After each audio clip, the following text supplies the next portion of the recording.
Hi, this is Harley from Star Trek Fleet Command, bringing you a video today about miners, the workhorse of the game. Be it love it, be it hate it, used for mining, used for raiding. We'll have a look at a bit of both afterwards. Starting off, you get given the Fortunate at level 7. This has to see you through to level 16 before you get the Envoy. The Envoy is a very versatile ship, takes you quite a way through, all the way up into the use of the Horizon at level 26 and beyond, even for swap out miners. Itself has good capacity, and with each miner type, each ship, they have their own special ability depending which material or resource they're mining. And we're going to have a look at the mining crew themselves. Starting off with Helvia. She's got captain's ability of mining, power steel. Kibish is for titanium, and then Prometheus for lithium at the end here.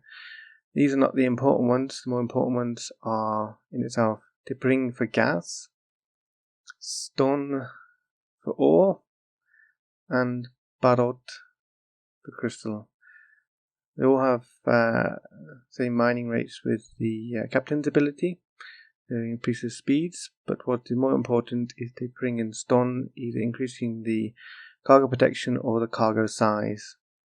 To get further on to larger nodes with the Envoy, we can actually use Cadet Scotty, going up to warp 5 increase, getting to these large 18 to 25k nodes. But to go raiding, you need either Claw, or if you actually have him Pan. Both actually have captain ability of increasing impulse speed. This is very useful for raiding. And as a must, you should have Stone to increase your cargo capacity to get as big a scoops as possible. That goes for any ship. Even if you're out of system or in system, Stone has to be equipped at all times. For that to actually work and to be the best, and put him on actually your largest miner. Afterwards, we go on to the North Star, also the NS, it's also commonly referred to. Is similar to the Horizon in strength, maxed out 450, 460, 70k, depending. But in itself, it's got a very small cargo capacity, mainly used to help with raiding, and sometimes going up to warp 40. I actually had a member in my alliance, he actually was raiding J3 at level 20 with a maxed out NS. It is possible. Afterwards, we've got the Botany Bay. This is a node type specific ship.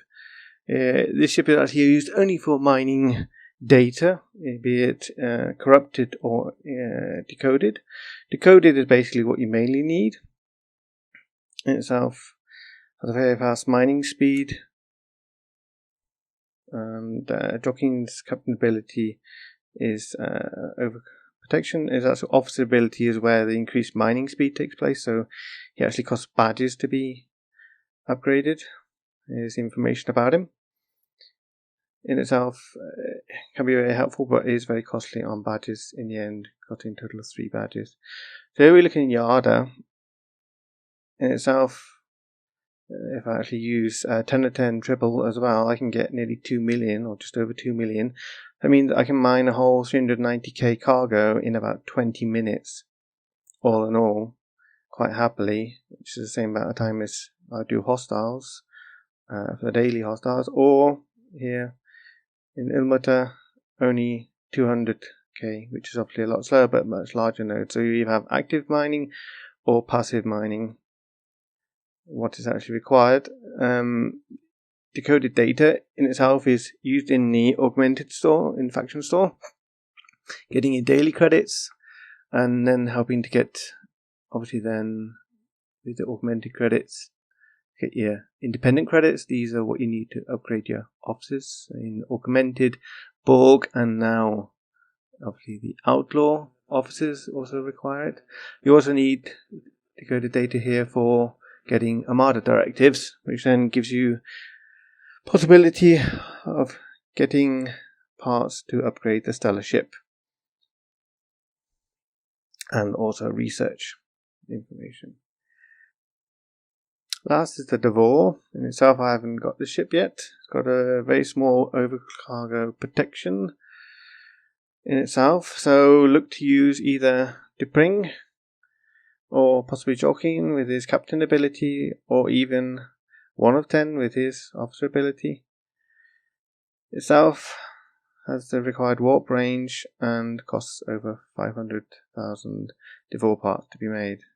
Here's a summary of basic points. Information from the officers and the crew can be found in the Le Cars Discord. The link is in the description. Thanks for watching, and I'll see you in the next one.